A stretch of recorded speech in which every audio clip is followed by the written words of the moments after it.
once you know why you're doing something, then it becomes pretty easy for us to kind of build a meal plan for you around that. Okay. So just ask yourself these questions when you're starting. Again, this seems really silly, but trust me, you're going to get some really cool answers on yourself if you spend at least 2 or 3 minutes with these. That's going to be, why am I doing this? Okay. Why is this important to me personally? Is this what I want, in the sense that is this something I can control? Okay. See, for example, I work with a lot of women who say they want to lose weight. And then if you actually understand why they want to lose weight, they want to lose weight because they want XYZ family member to give them approval. They want to feel pretty. They want their friends to, they want to feel accepted by society. And these are things that are not in their control, because even if you lose weight, there's no guarantee that somebody's going to like you or somebody's going to come to you, right? So make sure that, your outcomes are something you can actually control, and make sure you're doing it for yourself and not for something outside, because trust me, it's not going to last beyond Jan if you're not thinking about it that way. Okay. That's just to give you an overview. Spend some time doing this. Believe me when I tell you, you're going to be so much happier with your outcomes in the next 6 months if you actually spend 5 or 10 minutes doing these boring 3 questions. Okay. Next, we're just going to be talking about some very basic meal planning and prep. Okay. Again, not the Instagram version, hopefully the real life version. Okay. Firstly, figure out your goals. Okay. Say you've jotted your goals down. You know what your goals are. Okay. Then we can start making a plan for you. Okay. The real benefit to doing this is that once you have a plan, the chances of off days will be less. Okay. What is an off day? An off day is you had an extra deadline at work, you have nothing in the kitchen, you end up ordering something. Or you're having a bad day, you have a fight with a family member, you have a fight with a friend, and then you're just like, oh my God, I need cake right now. And then you go and eat, I don't know, 2 slices of brownies and like a chocolate milkshake, I don't know, something. Okay. These usually happen because you don't have anything healthy in your hand, and then you're in an emotional state, or you're tired, or you're fatigued, and it's a natural response. Okay. What we want to do is we want to keep healthy food around the house. We want to keep it easy for you so that these days are less and less. They're probably not going to disappear, but we want to reduce them as much as possible for you. Okay. I don't want you guys eating junk because you have nothing else at home. This is something I'm going to help you with, hopefully. Okay. It's okay if you eat junk because you want to, but not because you have nothing else at home. Okay. Again, sit down with these questions. Okay. Spend some time with them. Okay, you can ask Sabha to share this PPT with you later if you'd like, if you want to go through them and jot them down. But I suggest keeping them and customizing them for yourself. Okay. Firstly, every week, sit on a Sunday or Saturday or whichever is your off day. Ask yourself these things for the next 7 days. Okay. How many days can you realistically cook? Look at your calendar next week. Look at what events you know you're having. Okay. Jot down. It could be 2 days in a week that you can cook. It could be 4 days in a week that you can cook. Keep that number in mind. It may be up and down. See, nothing is going to be hard and fast, but you need to have a rough idea. Otherwise, it's going to be really difficult for you to proceed. Okay. Jot down how many days you can cook. Okay. Secondly, are there any planned events, any things that you want to order in for? For example, I don't know, new restaurant you want to try, some social engagement, someone's birthday. Make sure you know if that's happening so that you don't have to cook that day. Okay, so keep that in mind so that you're not worrying about what meal you have to do that day, and that will kind of give you a break in between. Okay, write it down again. Next, very important question is actually ask yourself, what do you feel like eating? Like, assuming you can be like a Michelin master chef, what would you like to eat? Okay, make a list of that. Obviously, we can't all become Michelin master chefs, but it's really important to have a theme at least. For example, if you're craving, I don't know, like Thai food or something, and then you're wanting to cook dal chawal for the rest of the week, very high chance is that you want to trash that dal chawal and go and order some Thai curry and this satay and whatnot. Okay, so just try to visualize if there's anything specific you're craving that week. We can try to factor that into your meal prep. Okay. This is again something I talk about, I think, in almost every plum webinar, and that is, can I try cooking one recipe that I want to order? Okay, in a month, even in a month, if you can make one thing that you're going to order from outside for yourself, A, you're going to be more literate in the kitchen. B, you're actually going to understand what goes into the food that you like. C, it's going to be much healthier than the restaurant version. Okay, guys, restaurants use a ton of oil, they use a ton of salt, they use a ton of fat, they use a ton of masala. That's why the food tastes good.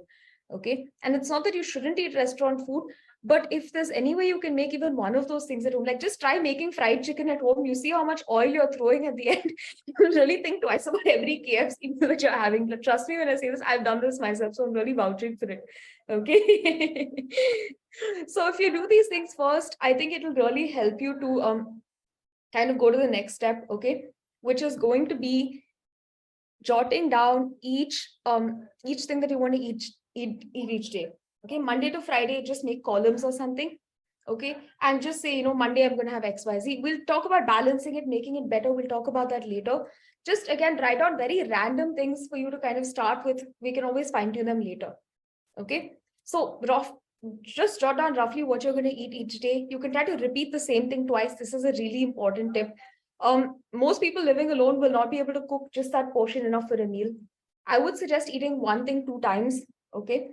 Because it will just A, make your life easier, and B, it can be nutritionally compatible. I don't think it's a sacrifice. If it's a taste thing that you have, I mean, that's up to your personal preference, but I think you can eat one food 2 times. So see where you can repeat, be realistic about it, okay? Once you know roughly what you want to cook, we can start building your grocery list, okay? What is a grocery list? A grocery list is nothing but one note on your phone or whatever about what you're actually going to buy. Okay, again, this is something I've talked about in other webinars with Plum. We tend to just go into supermarkets when we're hungry, and then we buy all sorts of crap, and then we come back home and then we try to cook with that, which becomes very, very difficult. Okay, so when you have a plan about actually what you're going to cook and you actually buy exactly what you need for that, decision fatigue becomes very easy for you. Okay, what is decision fatigue? Decision fatigue means you get very tired, at the end of the day, and you don't know what to cook. And that's when you end up making a mess of things. So when you don't know what to cook, if you already have a list ready and you already have the food ready, the cooking becomes much easier because you're doing some of the heavy lifting earlier on. Okay. Again, this is the meal prep part that really helps. Okay. If you can afford house help, that's great. You can ask someone to help you prep and cut and things like that. If you can't, that's perfectly fine. I don't have house help either to help me in the kitchen. And most of my clients don't either, to be honest. All you need is 1 to 2 hours a week to prepare for the rest of the week. Okay. Trust me when I say this, most of my clients save easily 5 to 6 hours a week by this 1 to 2 hours of prep. Okay, play some nice music, get relaxed, sit and cut everything, keep it in boxes. Don't have to put tadka, don't have to make masala. Just marinate your meat. If you're a non-vegetarian, make your spice mix, marinate your meats. Okay, that will make your cooking very easy. Secondly, anything that stays in the fridge for a longer time, for example, things like carrots, things like cabbage, vegetables which last for a longer time, cut them in dabbas and put them in. Okay. And if you're very, very lazy and you actually don't want to cook dal and chana and things midweek, you can even cook that and keep it in a box for the rest of the week. Okay. Again, just as I said, 2 hours a week can save you the rest of the week. Okay. So just invest that time. Trust me when I say this, this will help you save around 5 to 6 hours during the week if you spend this 1 to 2 hours somewhere in the middle doing this. Okay. Next, I'm going to be talking to you guys about the most important part. Okay, this is where a nutritionist can kind of make a difference for you. So I'm going to give you a breakdown of how you can make your normal cooking balanced with a minimum amount of work. Okay, so again, just a little bit of introduction about what goes into a balanced meal. This is like 10th grade stuff, but I think it's really important to know. Okay, every balanced meal has 4 elements. Okay, what are these 4 elements? There's a carbohydrate proportion, there's a protein, there's a fiber, there's a fat. Okay. So whenever you're looking at your plate, make sure your plate has all these 4 elements in it. Okay. It doesn't mean you have to have 4 dishes in it. It could just be one dish that you're making that could have all these 4 things in it. Okay. But more often than not, what happens is we're usually missing one of these, which is why the meal tends to be imbalanced, which is why you end up putting on weight, All the problems start because you're missing one of these components. Okay, your carbohydrates could be anything from as simple as rice and wheat to as fancy as quinoa and barley. Okay, your protein is, of course, your dal, your dairy products, meat, eggs, etc. Okay, your fat is, of course, any portion of oil, butter, even your dairy products has a lot of fat, your nuts and seeds. These are good sources of fat in your diet. And your fiber mainly comes from your fruits and vegetables. Some extent comes from the husk of dal, rice, things like that. Okay, so again, as I was saying, make sure the plate has one of each. Okay, Do this for yourself before you start meal planning. Even start looking at your plate and start trying to analyze what's missing in your plate. Okay, just like keep looking at your plate and keep trying to say, okay, what is carbohydrate, what is protein? See, these are very interchangeable terms. Okay, this is kind of a simplified way of looking at it, but actually speaking, most food is having more than one nutrient in it. For example, rice is not just a carbohydrate, it's also a source of protein and fiber. But having said that, it becomes easy for you to know what is what by just looking at your eyes. Okay, vegetables and fruits are usually fiber. Things which we eat in larger quantities tend to be carbohydrates. Protein tends to be dense and packed. Okay, so just use your eyes and ears and be a bit smart about this. Okay, here's where the smartness comes in. Whatever is missing, try to add that in. Okay, for example, say you're having dal and roti. Okay, all you have to do is add some vegetables into the dal, and there's your fiber. Okay, or say you have sabji and rice. Now, what is missing in sabji and rice? Your protein is missing, right? You can add a helping of curd. That is making your normal meal into a balanced meal with very little effort. Okay, so or for example, say you have upma. Okay, so some people call upma wet cement because really they don't put anything in it. It's just like concrete. Okay, so we want to change that. Okay, add some vegetables in, and if you don't have time to cut vegetables, add frozen vegetables in. It's totally fine. Just get that safal packet. Okay, put that into the upma. Have a katori of curd with the upma, and that is your balanced meal. Okay. So again, don't fall for this Instagram trap that you have to eat like white people and you don't have to eat slabs of meat and some salad on the side. You can eat, if you want to eat, you can eat that also, but you can very much eat Indian food and also be very balanced. Okay. So just as I said, look for what's missing, add that into your plate. Every single meal, scan your plate as much as possible. Try to add what is missing out of these four groups. That is your carbohydrate, protein, fat, and fiber. Okay. So now about the shopping list. Okay. Again, this is a bit of a repeat from what I taught you last time. But if you all haven't attended, I really do want to give you a recap on this. Okay. This is very, very important because this is what's going to ensure that when you put your hand out, good things are there for you to eat. Okay. Firstly, don't spend your money without checking what you already have. Okay. Especially when you're living alone, it becomes easy to just kind of go and pick up random things and stuff your kitchen with it because there's nobody checking what you're having. Okay. So before shopping, look at what you have. Make sure you're trying to use that first before going and shopping for random things. Okay. First, make sure that you're trying to utilize what you already have. Then go shopping. First, you make a list of that so you're not double buying, you're not repeating things like that. Secondly, go back to that meal plan you made, the very rough meal plan you made. Look at what ingredients are missing from that, okay? And try to put them down. And if you need Google, use Google for this. Okay, there's lots of, how to say, recipes you can look up, things you can look for, YouTube channels where there's aunties teaching you to cook for one. Okay, you can use all these as resources to help you. But make sure that you actually know what you need for what you plan to cook. For example, if you're making Thai food, you're probably going to want coconut milk, right? So you don't want to start cooking and realize you don't have something and then waste your time. Okay, so definitely make a list. Okay, and when you go into the shop, supermarkets are designed to make you spend money. Okay, this is research backed factual. Okay, if any of you work for a supermarket, you'll know this. Don't buy anything you don't have a plan for that week.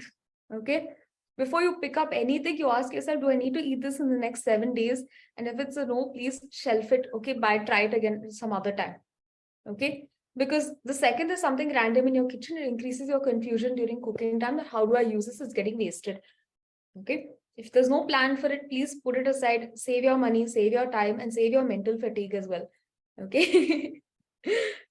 And these are just things that really help my clients. Okay, these are just some tips that you won't find in textbooks and things like that.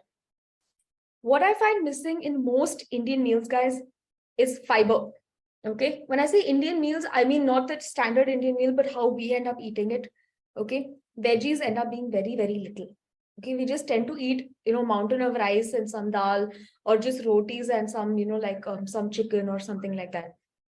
This is where I think carrots and sprouts are the easiest way to add this into your diet. Okay, sprouts is nothing. You just have to buy green moong and soak it overnight. You get your sprouts.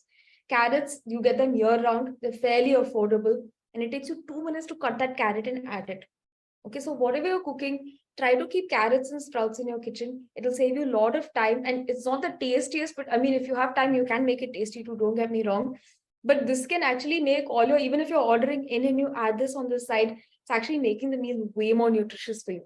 Okay. So just keep these all the time with you. Thank me later. You're going to lose weight if you do this. Trust me when I say this. So many people just lose weight by adding these two ingredients into their regular eating, not even changing anything else. Okay. Secondly, this is again something, see, you should know where to save and where to spend. Okay. Where I think it's worth spending is to buy good quality oil, good quality spices, good quality seasonings. Okay. Especially when you're cooking for one and you're not very good at cooking, a good quality spice and a good quality fat can actually make a very normal meal like khichdi or something very, very delicious. A khichdi or pulao can be super delicious if you have really fresh spices, really good quality stuff to add to it. Okay. And if you're cooking for one, you're not going to need a lot of oil. You probably need under a liter of oil a month, unless you're really guzzling oil. Okay. So don't save money on these things. Make sure you're trying out a couple and seeing what works for you. Invest in this so that you're not getting sick of your food later. Okay. Next one that I've not mentioned in this slide, but I want to emphasize is get lemon juice. Okay. Keep lemons in your house, freshly ground pepper, coriander, spring onions. These are just small things you can add on top of a meal, especially if it's from the fridge and you're eating it a second time. It's so much tastier when you add this. You'll actually enjoy the meal. Okay, don't just eat food just because it's healthy. It's not going to work for you. The food has to be tasty, and these are easy things that can make your food tasty. That will stop you from hopefully ordering out one extra meal. Okay, just make sure again, as I said, keep your fiber ready. Okay, invest in good quality oils, invest in good quality spices because a little bit goes a long way. It's worth splurging on. Okay. Um, Next, these are just mistakes that I see my clients doing, that I see people doing, and hopefully you're not going to make them because I'm teaching you what they are. Okay. These are pretty anecdotal, but I think you'll find them pretty useful. Okay. This I've emphasized a lot. Don't shop unplanned. Okay, because when you have random stuff in the kitchen, we're all Indians, so we want to save. I mean, we don't like wasting, which is a very good thing. But then we end up making random mishmash recipes which don't taste very good because you're trying to finish something that's rotting or last day. So don't shop for things that you don't have a plan for. Okay. Next is don't try to eat the same thing 4 days in a row. You're going to hate it and you're never going to eat it again. Okay. This is where all those Instagram things really fail.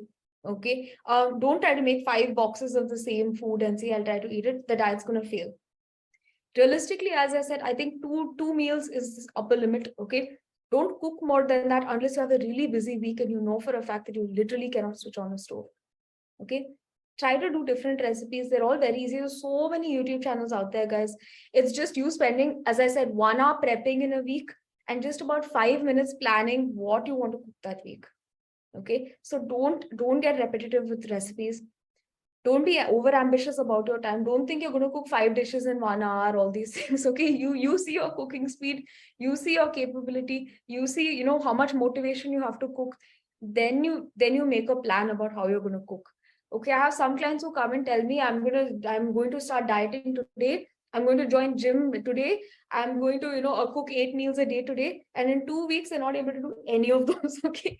So be realistic with your time. Start very easy and then start building it up from there. Okay, even with your cooking, start learning to cook one dish at a time, start one new thing at a time. Your chances of success will be much higher. Okay.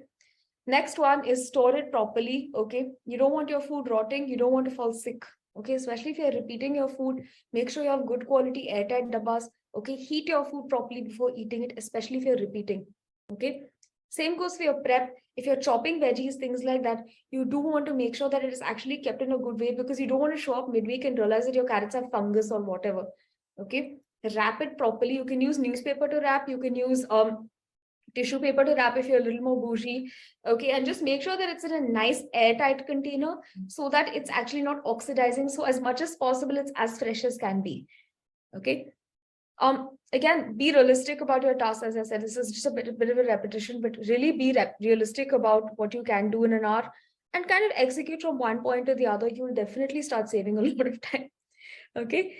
Yeah, just think before you act, guys. Spend that 5-10 minutes, as I was saying, planning your goals, making your shopping list. This cooking part will be super easy if you know exactly what you're doing. Okay. Next, we're going to be talking about some tips, some anecdote, some stuff to help you save your time and money, because no one has time to cook. No one really likes cooking from what I know. Okay, I think 5% of the population loves to cook, and I really admire and respect that 5% of the population, but I don't belong to that, unfortunately. And many of my clients don't either. Okay. But these are again things I've seen my clients doing. Okay. These are things I think have helped a lot of people in my life, at least people I work with. Okay. Let's put some perspective in. Okay. Say you order online, say you order on Swiggy maybe 6 times a month. Okay, this is a very low number. I know a lot of clients who order a lot more than this. But say from 6 times you make it to 4 times. Okay, say you still order on Swiggy 4 times a month, but 2 times you've saved. You literally saved 1K there. Okay. So it's okay if it's not perfect. See, everybody uses the apps and things like that because it just saves a lot of time when you're hungry, or there's a canteen nearby, you just want to go and grab a meal. But every meal that you're saving, if you actually go and see how many groceries you can buy with that meal, it's ridiculous. Okay, say you just order 2 biryanis less. I think one biryani is what, $500, $600, something like that, if you want to have a big biryani from Nandini's or anything. Now, with 1K, you can actually buy your groceries for around 2 weeks. Even if you buy a cold pressed cooking oil, you buy good quality spices. If you can save just 2 biryanis a month, you can actually make a very good biryani yourself with just a cooker, 20 minutes of time. You can make a delicious biryani with way better ingredients than any outlet is using right now. Okay, so always remind yourself before you order how much stuff you could buy with that money. Okay, and if you've made a little bit of planning, don't say you're busy. Okay, if you've planned your time, trust me when I say this, even with an 80 or 60-hour work week, you can easily cook your food. It's just a matter of perspective, especially because you're living alone. It's actually to your advantage because you don't have anybody else critiquing your food. As long as you like your food, that is important. So in a way, it is actually good that you're cooking for one, because you don't have anyone coming saying it's too much salt or this is not okay. It's exactly what you want. Right?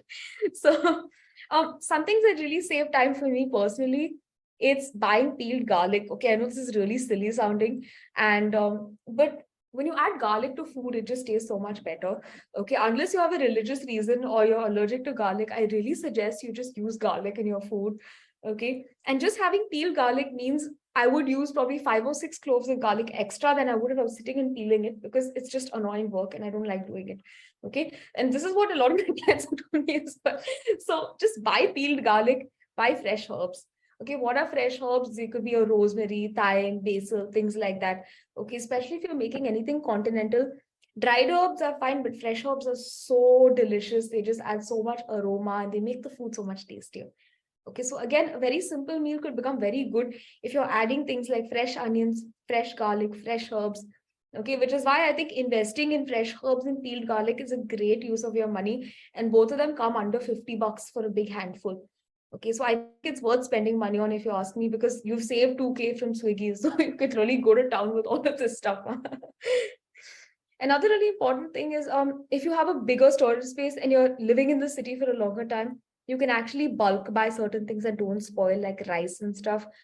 Instead of buying 1 kg packets, you can buy 5 kg packet or a 10 kg packet of rice or whole wheat. You'll actually save a lot of money doing that because it's around 20 to 30% cheaper. Okay, so this is again very optional, but if you really want to get your bang for your buck and stretch your money out, I'd really suggest bulk buying your staples, which is your dals and rice and things like that. They will actually not spoil. Also, keep your spices in the fridge. Okay, I don't know if you guys know this or not, but spices tend to kind of get clumpy over time because of the moisture, and they lose that aroma, which is what makes them good. So especially if you're investing in good spices, keep them in the fridge or keep them in the freezer for whole spices. For powders, keep them in the fridge. Okay, they last for years and they'll smell really good and fresh. And your meals will just taste so much better when your spices actually smell good. Okay. Also, just wrap your lemons in newspaper. They last for months if you do that. So this is again something that's really helped me. Lemons are quite expensive, at least in Bangalore. I don't know how it is outside, but where I live, it's like for 10 rupees, I'll get 2 lemons or something. And frankly, I use a lot of lemon in my cooking. So I just feel a bit stingy when I look at the cost of lemons. I don't want to throw out any of them. Wrap them in newspaper. They last for a much longer time. Small tricks like this can take you a long way. And if you're out of inspiration, just call your parents, call some elderly people in your family, because they're the ones who will give you these like stingy tips. Okay. But these are some ones that I've picked up that I found particularly helpful. Okay. Um, Next, I'm just going to be telling you guys a little bit about some one pot meal ideas. Okay, these are just out of the top of my head. Feel free to be way more creative than this. Okay, these are just some very easy ideas to help you guys get started. Okay, as I was saying, from a nutritionist point of view, what do I want? I want 4 elements in a meal. Okay, I want my carbohydrate, I want my protein, I want my fat, and I want my fiber. Okay, and this can all be in one pot, one cooker, one dish. You can make all of this if you want it to be easy. Okay, so I think at least twice a week I'm too fried with work at the end to cook. What I do is I make pulao or khichdi, and I'll give you some more ideas, which contains a little bit of everything. Okay, some things that I'm suggesting when I say one pot is like minimum cooking. Okay, so you can pressure cook a soup. Okay, pressure cook carrots, run it in a mixie. Okay, and just add an egg or add some sauteed paneer and dip bread and eat it. This whole meal will take you 20 to 25 minutes to make, and you have a very balanced meal. Okay, um chop veggies, add it into your dal, cook your rice. You can even make this into a khichdi if you want. Okay, and just eat it with a katori of curd. That's a balanced meal. Or you can add an egg on the side. That's a balanced meal because eggs are very easy source of protein for you, quick to cook. So if you're a non-vegetarian, I think eggs are a very, very good way to just save time because they cook very quickly, unlike chicken and mutton and everything else. Okay. Another really good one is rice, sambar, curd. So if you want a South Indian option, just make sambar with lots of vegetables. At least 50% vegetables is what I would suggest. Okay. And you can pressure cook the whole thing in one pot and make it like a bisi bele bath as well. Okay. Basically just pressure cook everything, your sambar masala, your veggies, everything with your rice, then you've got like another dish there. Okay. Then there's one pot khichdi, pulao with raita. This, especially if it's pulao, I would suggest you either add some kind of chicken or you add some paneer or some form of protein to make it a little more filling.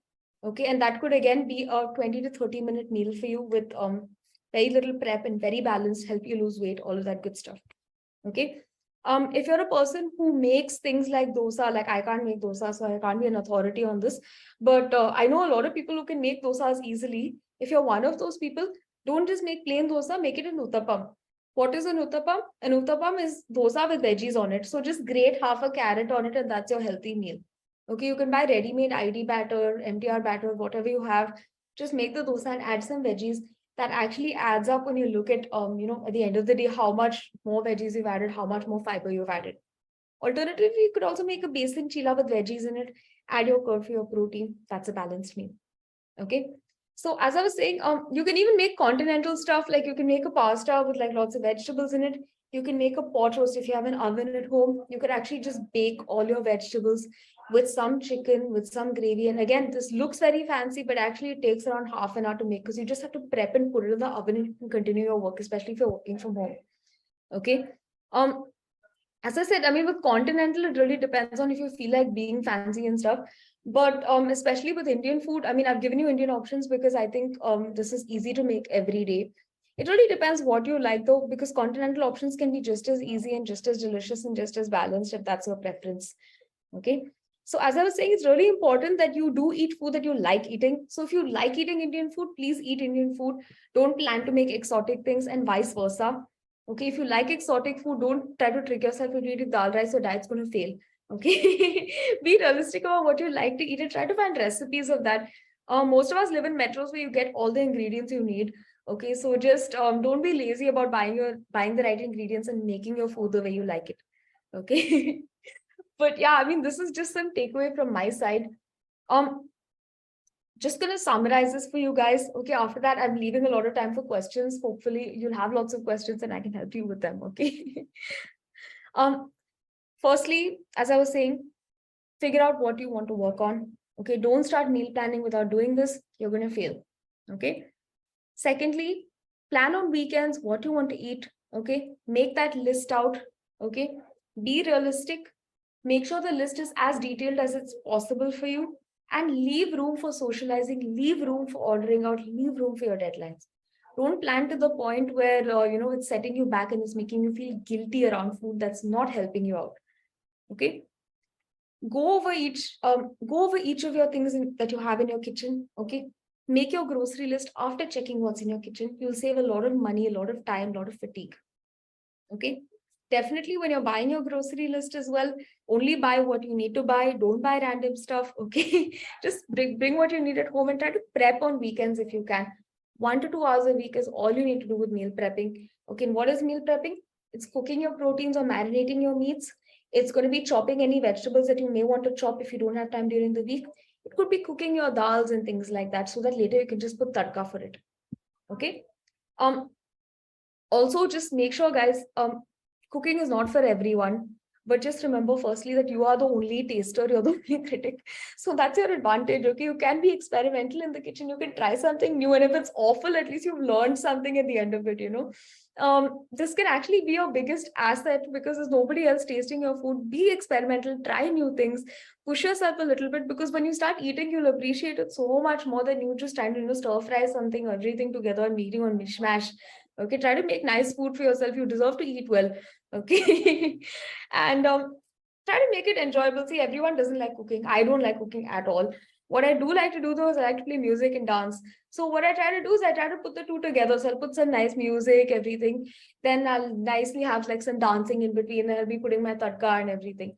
So at least it's somewhat like something I sort of look forward to, even if it's not really my forte and things like that.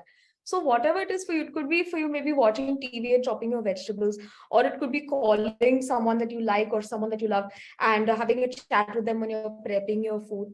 Try to make it an enjoyable process as much as you can, and you'll really see a big difference in how you're eating because of that. Okay.